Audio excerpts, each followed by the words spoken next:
सबको जय मसीह की। प्रभु यीशु मसीह के सामर्थी नाम में आप सबको मेरा अभिवादन मिले। परमेश्वर ने हमारी यहाँ तक सहायता किया है और अपने धर्म में दाहिने हाथ से हम सबको संभाल के रखा है।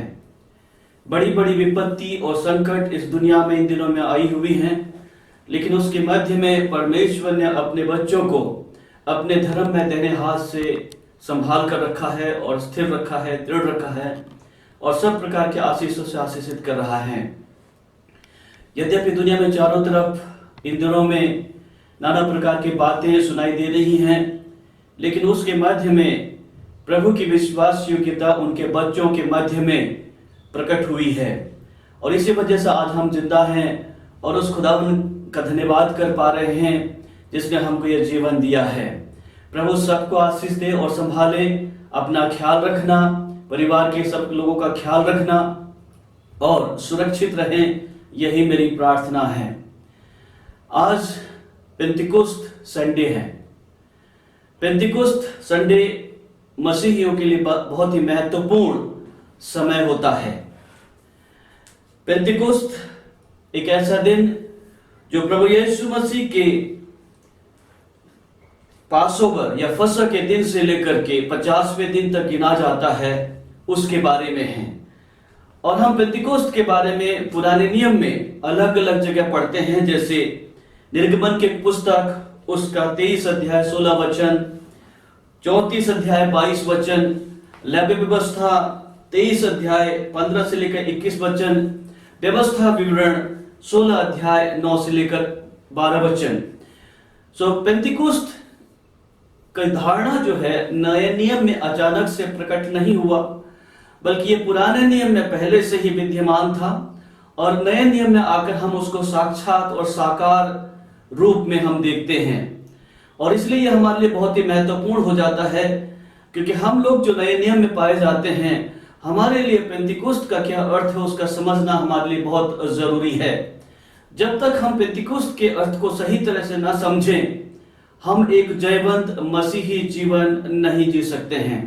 इसलिए आइए हम पेंतिकोस्त के अर्थ को समझने के लिए पवित्र शास्त्र बाइबल खोल लें और हम प्रेरितों के काम के पुस्तक और योएल नबी की किताब में से कुछ अनुच्छेदों को पढ़ेंगे, ताकि हमको यह स्पष्ट हो जाए कि पेंतिकोस्त का अर्थ हम मसीहियों के लिए वास्तव में क्या है, या ये पेंतिकोस्त का दिन हमें कौन सा संदेश देता है, उसको समझना हम सब के लिए अत्यंत आवश्यक है।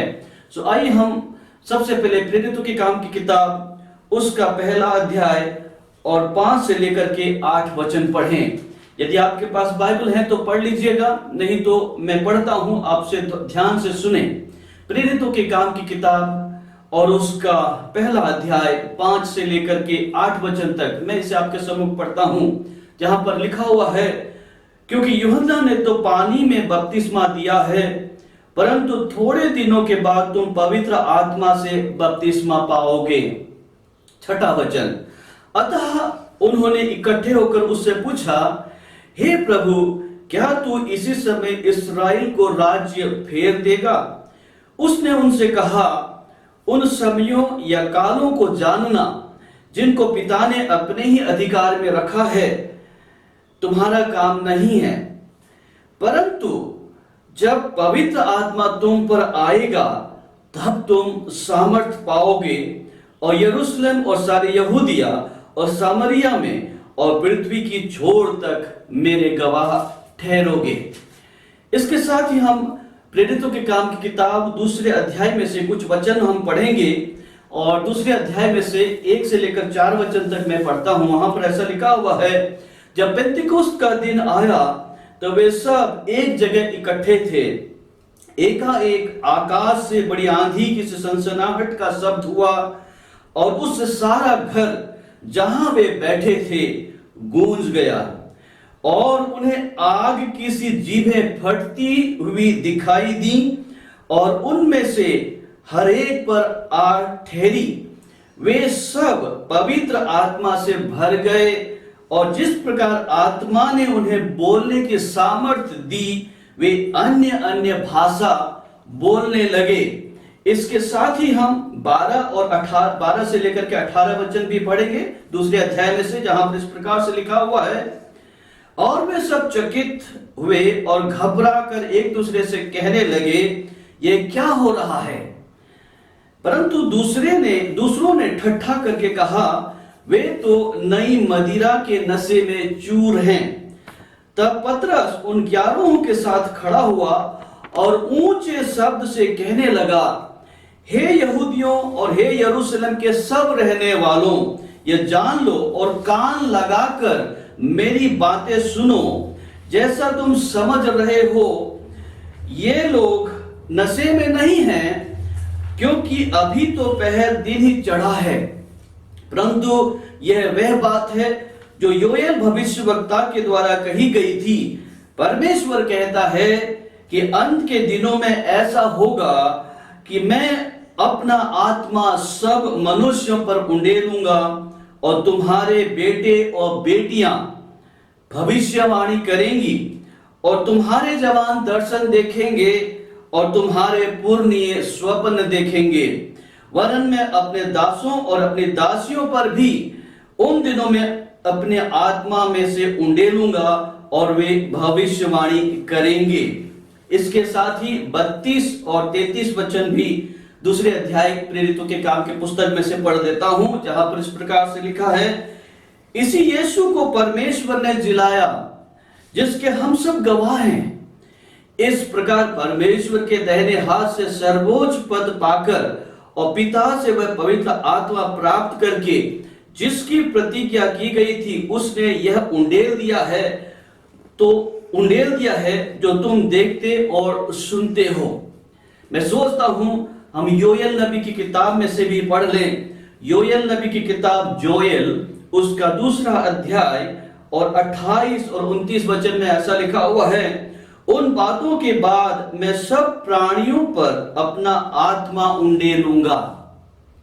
तुम्हारे बेटे बेटियां भविष्यवाणी करेंगी और तुम्हारे पुरनिये स्वप्न देखेंगे और तुम्हारे जवान दर्शन देखेंगे। तुम्हारे दास और दासियों पर भी मैं उन दिनों में अपना आत्मा उंडेलूंगा। आज सुबह मैंने परमेश्वर के वचन में से प्रेरितों के काम की किताब और योएल नबी की किताब में से हम सब के लिए मनन के लिए पढ़ा है, जो पेंतिकुस्त के दिन की महत्वपूर्णता के बारे में विश्लेषण करते हैं। हमने कहा कि पेंतिकुस्त फसह के दिन के 50वें दिन के संदर्भ में कहा गया है पुराने नियम में, और नए नियम में यीशु मसीह का मृतकों में से जी उठने के बाद जब पवित्र आत्मा शिष्यों पर आया, उस दिन तक जो गिनती है वो 50वें दिन है, और वो ही है जो हम पेंतिकुस्त कहते हैं या पेंतिकुस्त कहते हैं। पेंतिकुस्त के दिन ही कलीसिया की पैदाइश हुई। The birth of the church took place on the day of Pentecost in Jerusalem, जहां पर 120 विश्वासी ऊपर के कोठरी में बैठे हुए यीशु मसीह के निर्देश के अनुसार प्रार्थना में समय बिता रहे थे और इस आत्मा के आगमन की प्रतीक्षा कर रहे थे। डॉक्टर जेरी वाइन्स के अनुसार उन्होंने इस प्रकार से कहा कि आज जो कलीसिया में लोग हैं वे कैलवरी और पेंतिकुस्त के बीच में लटके हुए हैं। अधिकांश जो मसीही आज हमारे देश में, हमारे संसार में पाए जाते हैं, वो कैलवरी और पेंतिकुस्त के बीच में फंसे पड़े हैं। उनका कहना है कि वे पापों की क्षमा के लिए कैलवरी के पास तो गए, लेकिन एक सफलतापूर्वक जीवन जीने के लिए जहां परमेश्वर के पवित्र आत्मा की सामर्थ्य की आवश्यकता है, जिसे हम पेंतिकुस्त कहते हैं, वहां तक नहीं पहुंचते हैं। कहने का मतलब यह है कि सामान्य मसीही लोग अपने पाप क्षमा तक ही सीमित रहते हैं और उसके आगे बढ़कर कि परमेश्वर का सामर्थ उनको हर दिन की चुनौतियों का सामना करने के लिए कैसे सहायता करेगा, वो पेंतिकोस्त के दिन हमको समझ में आता है। वहां तक जाने से वो कभी कभी कतराते हैं। अधिकांश मसीही लोग बेथलेहेम में ही ठहरे रहते हैं। बेथलेहेम जब हम कहते हैं तो बेथलेहेम से सीधा सीधा संबंध यीशु मसीह के पैदाइशी से हम करते हैं। बेथलेहेम में यीशु मसीह पैदा हुआ और हम क्रिसमस मनाते हैं, जो बड़े जोश और हर्षोल्लास और उत्साह का कारण है, जो पूरे विश्व में मसीही लोग इस दिन का प्रतीक्षा बड़ी बेसब्री से करते हैं। और इसकी तैयारी भी दिसंबर माह के आते ही शुरू हो जाती है, जब हर परिवार में नए नए वस्त्र खरीदे जाते हैं, सिले जाते हैं कि हम क्रिसमस को ये नए वस्त्र पहन करके चर्च जाएंगे, आराधना करेंगे और प्रभु को धन्यवाद करेंगे। सो बेथलेहेम तक लटके रहते हैं, जहां पर हम ये कह सकते हैं कि परमेश्वर ने स्वयं अपने आप को हमारे लिए दे दिया। God gave himself for us, वहां पर उसने दे दिया गॉड विद अस, और इमैनुअल बना बेथलेहेम में, परमेश्वर हमारे साथ। उसके साथ ही थोड़ा सा आगे बढ़ जाते हैं और कैलवरी तक तो पहुंच जाते हैं। कैलवरी जब हम कहते हैं तो हम गुड फ्राइडे और ईस्टर को एक साथ संबोधित करते हैं, जहां पर वो परमेश्वर जो हमारे साथ रहने के लिए आया, उसने स्वयं अपने आप को हमारे लिए कैलवरी के क्रूस पर चढ़ा दिया, दे दिया, बलिदान कर दिया, अपना सब कुछ न्यौछावर कर दिया और हमारे पापों के बदले वो स्वयं क्रूस पे चढ़ गया, ताकि उसके क्रूस पर चढ़े जाने और मारे जाने के द्वारा हमारे पाप क्षमा हो जाएं। हम अधिकांश मसीहियों को इन्हीं दो वर्गों में पाते हैं, बेथलेहेम अर्थात क्रिसमस और कैलवरी अर्थात जहां पर यीशु मसीह ने हमारे लिए अपने आप को दे दिया। क्रिसमस को यीशु मसीह हमारे साथ रहने के लिए आए और कैलवरी को यीशु मसीह ने हमारे लिए अपने आप को दे दिया, और हम यहीं तक अपने आप को सीमित कर लेते हैं। लेकिन हम जो विश्वासी लोग हैं, हमारे लिए पेंतिकोस्त समझना बहुत जरूरी है, जिसको हम इस प्रकार से कह सकते हैं, गॉड इज इन अस, परमेश्वर हमारे अंदर अंदर आकर रहने लग गया, बसने लग गया। बेथलेहेम में यीशु मसीह हमारे साथ रहने आया, कैलवरी में परमेश्वर ने यीशु मसीह को हमारे लिए दे दिया और हमारे लिए मरने दिया।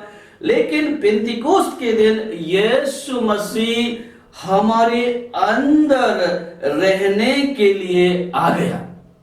और ये जो पेंतिकोस्त है, इसको हम कम ही महत्वपूर्ण देते हैं, क्योंकि जब यीशु मसीह हमारे अंदर वास करेगा तो ये जरूरी है कि हमारे अंदर से किसी प्रकार की बुराई और किसी प्रकार का पाप और किसी प्रकार की जो अनैतिकता है, जो संसार के साथ संगति में होने से हम उस पर संलग्न हो जाते हैं, उससे हमको अलग रखता है।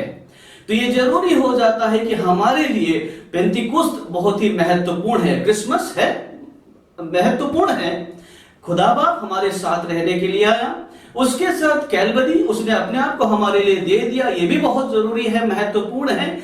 लेकिन अजीजों, हम जिस संसार में रहते हैं, जहां पर पग पग हमको हर रोज चुनौतियों का सामना करना पड़ता है, उस चुनौतियों के ऊपर विजय प्राप्त करने के लिए यीशु मसीह को हमारे अंदर रहना जरूरी है। इसलिए पेंतिकोस्त हम सब के लिए बहुत महत्वपूर्ण है, क्योंकि अधिकांश लोगों का रवैया पेंतिकोस्त के प्रति बिल्कुल ठंडा रहता है।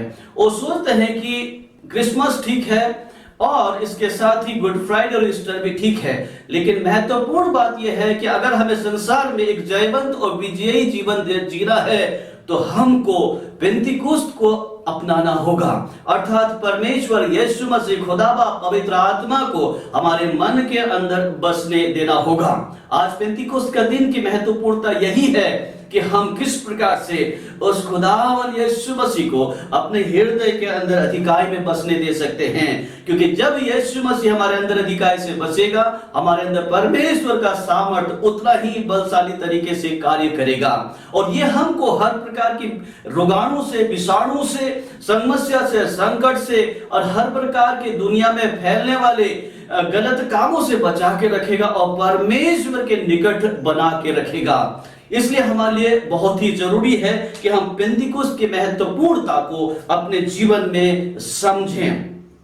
प्रभु के दास जेबी फिलिप्स इस प्रकार से कहते हैं, What we need today is again the wind and the flame of the Pentecost। आज हमको जिस बात की आवश्यकता है वो पवित्र आत्मा, पेंतिकोस्त में जो अग्नि की बरसात हुई थी और जो हवा और आंधी चला था, उसकी बहुत जरूरी है, आवश्यकता है। क्योंकि जब तक हमको ये पवित्र आत्मा की आंधी की सामर्थ्य नहीं मिलेगा, हम शायद आगे नहीं बढ़ सकते हैं। एक बैप्टिस्ट मिशन के प्रचारक ने इस प्रकार से कहा, Pentecost is not a denomination. जैसे हम लोगों में से बहुत से लोगों का मानना है कि पेंटिकोस्ट जो है एक खास डिनोमिनेशन संस्था के लोगों का है। अजी जो ऐसा नहीं है, परमेश्वर ने चुन चुन के लोगों को पवित्र आत्मा नहीं दिया है, बल्कि सबको दिया है। इसलिए हम पेंटिकोस्ट को किसी भी एक समूह से या एक संस्था या एक कलीसिया से सीमित नहीं कर सकते या वहीं तक जोड़ के नहीं रख सकते हैं। Pentecost is not a denomination, ये एक डिनोमिनेशन नहीं है, but is an experience every blood bought child of God should receive। लेकिन यह तो एक ऐसा वरदान, एक ऐसा अनुभव है जो हर एक प्रभु यीशु मसीह के लहू से खून खरीदे हुए बच्चे हैं, उनको अनुभव करना आवश्यक है। हमको पेंतिकोस्त अपने जीवन में अनुभव करना बहुत जरूरी है। आज परमेश्वर की पवित्र आत्मा की बरसात ड्राई, सूखे जमीन में, ऐसे धरती पर हो रही है जहां पर लोगों ने परमेश्वर की आत्मा को स्वागत करना भुला दिया है। लोग अपनी ही सफलताओं में व्यस्त रहते हैं, लेकिन अजीजों जरूरी यह है कि हमको पवित्र आत्मा अपने जीवन में बहुतायत से बसने देना है। पवित्र आत्मा का बपतिस्मा पाना हमारे लिए अति आवश्यकता है। हमने परमेश्वर के जो पवित्र आत्मा के आगमन की जो प्रतिज्ञा है वो 2 अध्याय प्रेरितों के काम की किताब में पढ़ा है, और इसके लिए हम ये नहीं कह सकते हैं कि ये जो है किसी खास समय या किसी खास अवधि के लिए था।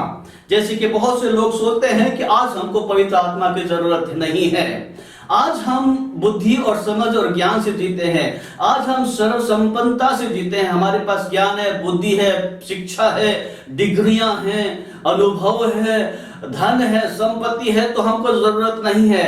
और ये हो सकता है शायद प्रथम सदी के विश्वासियों के लिए, उन चेलों के लिए था, और हमको आज इसकी आवश्यकता नहीं है।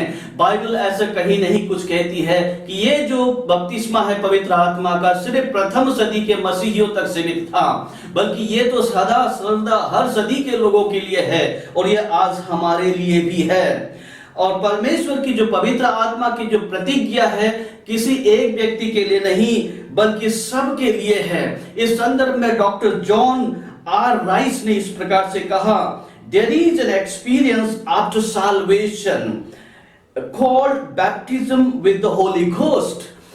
उद्धार पाने के बाद एक अनुभव हर एक मसीहियों को होना है, वो ये है कि हर एक मसीहियों को पवित्र आत्मा के बपतिस्मा का अनुभव प्राप्त करना जरूरी है। अजीजों, जब हम इस संसार में रहते हैं, संघर्षों से होकर गुजरते हैं, हमारे जिंदगी में नाना प्रकार संकट और मुसीबत आती है, जब हम निरुपाय हो जाते हैं, हम सोच नहीं सकते हैं, हमको लगता है कि मदद कहीं से नहीं आने वाली है, ऐसी स्थिति में हमको खुदावन की आत्मा की ओर निर्भर होने की जरूरत है। इसलिए खुदावन का खादिम जॉन आर राइस इस प्रकार से कहते हैं, there is an experience after salvation. क्योंकि कई बार क्या होता है कि जब हम सोचते हैं मेरे उद्धार हो चुका है, मेरे पाप क्षमा हो चुके हैं और मुझे किसी चीज की जरूरत नहीं है, यदि जो यह सत्य है, ठीक है, उद्धार हमें प्राप्त करना है, लेकिन हमें यहीं नहीं रुकना है, बल्कि वहां से आगे चल करके एक नए अनुभव को अपने जीवन में प्राप्त करना है। उसे हम baptism of the Holi spirit कहते हैं। पवित्र आत्मा में बपतिस्मा प्राप्त करना बहुत जरूरी है। आगे वो इस प्रकार से कहते हैं, all saved people do have the Holy Spirit. When someone is saved, the Holy Spirit puts him into the body of Christ.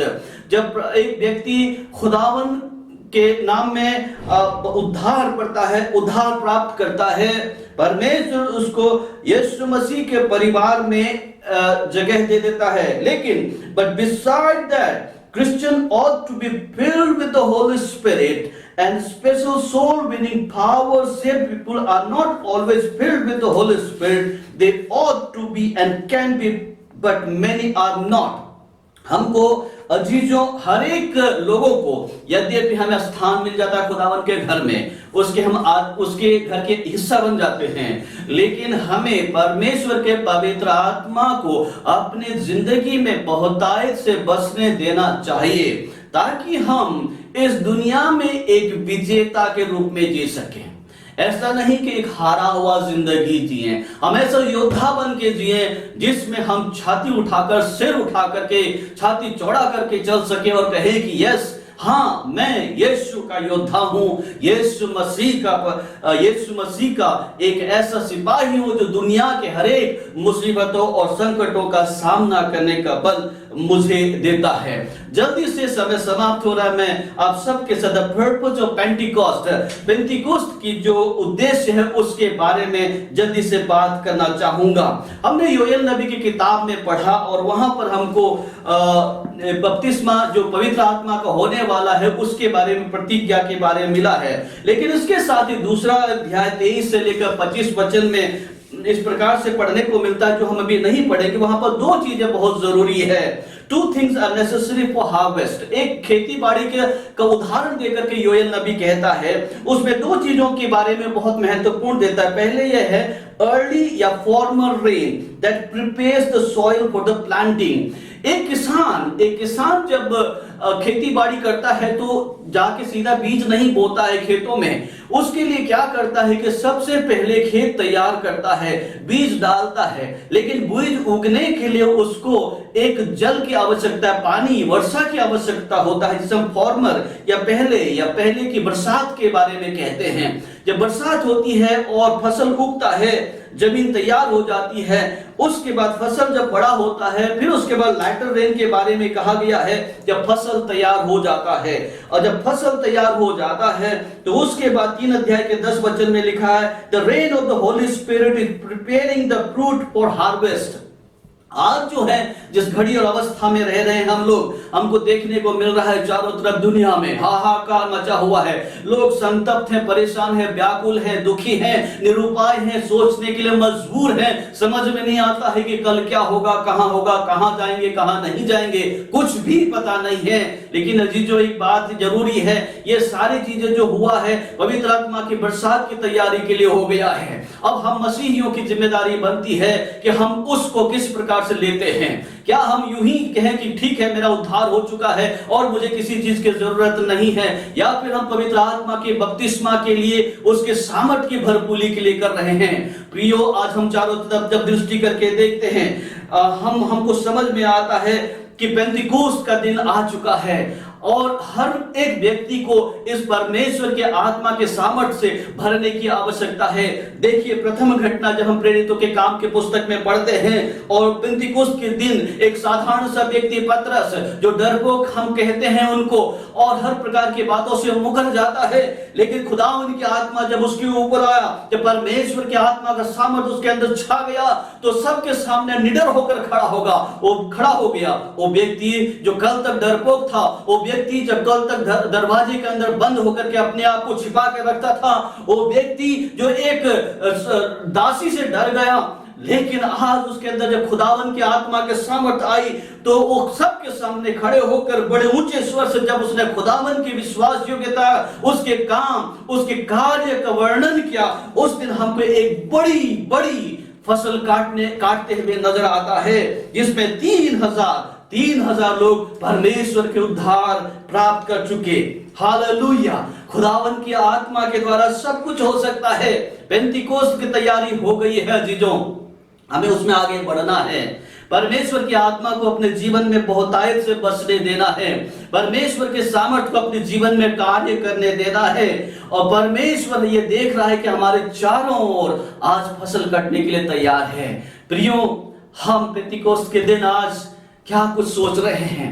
क्या हम अपने रोजमर्रा की जो ढर्रा है, जिस प्रकार से हम जीते आए हैं, उसी में संतुष्ट हैं, तृप्त हैं, या फिर हम परमेश्वर के बड़े सामर्थ्य की अपेक्षा कर रहे हैं? या फिर हम सोचते हैं कि मैं बच गया हूं, मेरा परिवार बच गया, यही काफी है?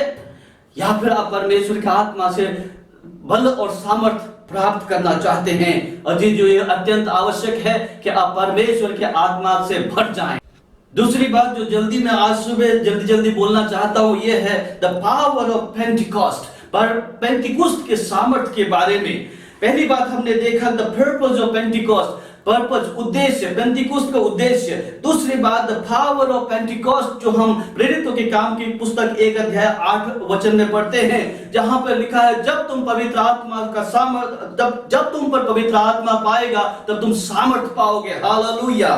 The power of Pentecost, Pentecost की जो सामर्थ्य है वो हमारे सोच से बढ़कर है, हमारे ख्यालात से बढ़कर है। लेकिन कभी कभी हम समसून के समान हो जाते हैं, समसून के समान दुनिया में खो जाते हैं और हम अपने ही बातों में खो जाते हैं। हमें मालूम है समसून खुदा का नाज़ीर है, उसके ऊपर उसकी आत्मा के सामर्थ्य कार्य करती है। लेकिन क्या होता है कि आपको मालूम है, जो जो समय गुजरता चला गया वो परमेश्वर के इस अभिषेक को इतना महत्वपूर्ण नहीं समझता है। इसी तरह से कई बार हम मसीही लोग भी दुनिया के हालचाल में, दुनिया के इस व्यस्त जीवन में खो जाते हैं और खुदावन ने जो आत्मा का सामर्थ्य हमको प्रदान किया है उसको हम खो देते हैं, भटक जाते हैं समसून के समान। फिर हमारी वही हालत हो जाती है, कभी कभी अपने धार्मिक रीति रिवाजों में बंद करके वहीं पर हम बंद जाते हैं और हम उस खुदावन के सामर्थ्य को पहचानने से इनकार कर जाते हैं। हमारी ट्रेडिशन हमको चुरा लेती है, हमारी ट्रेडिशन हमारे सामर्थ्य को चुरा लेती है। कभी कभी हम परंपराओं पर बंधे रहते हैं, परंपराओं से बाहर नहीं निकलते हैं। परंपरा जरूरी है, लेकिन परंपरा से बढ़ करके परमेश्वर की आत्मा के सामर्थ्य का कार्य करना बहुत जरूरी है। और हम समसून की तरह एक जगह स्थिर नहीं रह सकते हैं। समसून आगे बढ़ता चला गया, लेकिन उसके साथ ही सामर्थ्य भी धीरे धीरे लूटती चली गई। कभी कभी कलीसिया की परंपरा हमको इस प्रकार से निढाल कर देती है, जो हमको परमेश्वर के सामर्थ्य से अलग कर देती है, हमको ऐसे जगह पर छोड़ देता है जिस प्रकार से समसून एक जगह बंध गया, उसी तरह हम भी कभी कभी अपने रीति रिवाज और परंपराओं में बंध जाते हैं। लेकिन अजीजों, आप अगर परमेश्वर की आत्मा के सामर्थ्य के बारे में गौर करें तो वहां पर साफ साफ लिखा हुआ है 1 अध्याय के 8 वचन में, प्रेरितों के काम की पुस्तक में, जब तुम पवित्र आत्मा पाओगे, जब पवित्र आत्मा तुम्हारे ऊपर आएगा, जब उस आंधी की सी सनसनाहट हमारे जीवन के अंदर आएगी, जब अग्नि की सी ज्वाला जो हमारे ऊपर आकर ठहरने लग जाएगी, तो हम साधारण से असाधारण व्यक्ति बन जाएंगे। Hallelujah.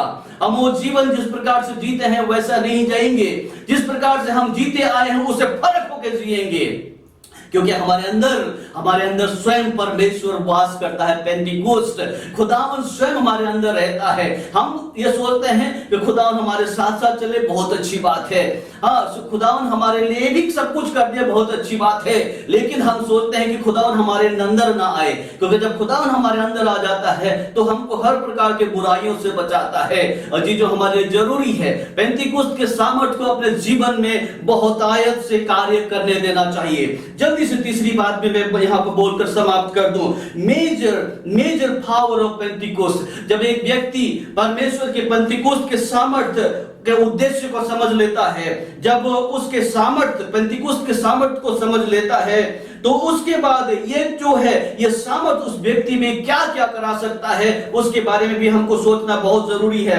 3 major power of Pentecost. एक व्यक्ति जो पवित्र आत्मा से भर जाता है, उसके अधीन हो जाता है, उसके अंदर 3 मुख्य बातें कार्य करने लग जाती है। पहली बात यह है कि वो वर्शिपिंग पावर उसके अंदर आ जाता है, आराधना के सामर्थ्य उसके अंदर आ जाती है। वो एक नया व्यक्तित्व बन जाता है, वो एक एक मुख्य दर्शक नहीं बनता है कलीसिया के अंदर या सामूहिक आराधना के अंदर जैसे आजकल हमको दिखाई देता है, लेकिन वो तो अग्नि में भर करके सबके मध्य में सब कुछ अग्नि ही अग्नि फैलाता है, चारों तरफ अग्नि ही अग्नि ज्वाला बन जाता है। प्रियो, हमको जरूरी है जब हमारे अंदर परमेश्वर की आत्मा के सामर्थ कार्य करती है तो हम ऐसे आराधक बन जाते हैं जहां मुख्य दर्शक नहीं बल्कि स्वयं आराधना करने लग जाती हैं। दूसरी बात, हमको हमारे अंदर जब परमेश्वर के आत्मा के सामर्थ्य आता है तो हम दूसरों को चेतावनी दे सकते हैं, क्योंकि खुदावन का आत्मा हमसे बातचीत करता है और हम दूसरों को बताते हैं। तीसरी बात यह है कि खुदावन हमको गवाह बनाता है, गवाही देने का सामर्थ्य प्रदान करता है। प्रियो, आज हमारे लिए बहुत जरूरी है जब हम इस पैंडेमिक के बीच में रह रहे हैं, खुदावन का अनुग्रह हमारे ऊपर है, हम जीवित हैं। ऐसी स्थिति में परमेश्वर के आत्मा के सामर्थ्य को अपने जीवन में बहुतायत से कार्य करने दे, ताकि हम उसके सामर्थ्य में भर करके आगे को चलें। होने दी कि परमेश्वर के आत्मा हमारे जीवन में बहुतायत से कार्य करे और हम उसके सामर्थ्य को अपने जीवन में भरपूरी से अनुभव करें और उसके गवाह बनते रहें। खुदावन हम सबको आशीष दे, बरकत दे। यीशु मसीह के नाम में आप सबको खुदावन बड़ी आशीष दे और आज के दिन पेंतिकोस्त का अर्थ समझने में मदद करे।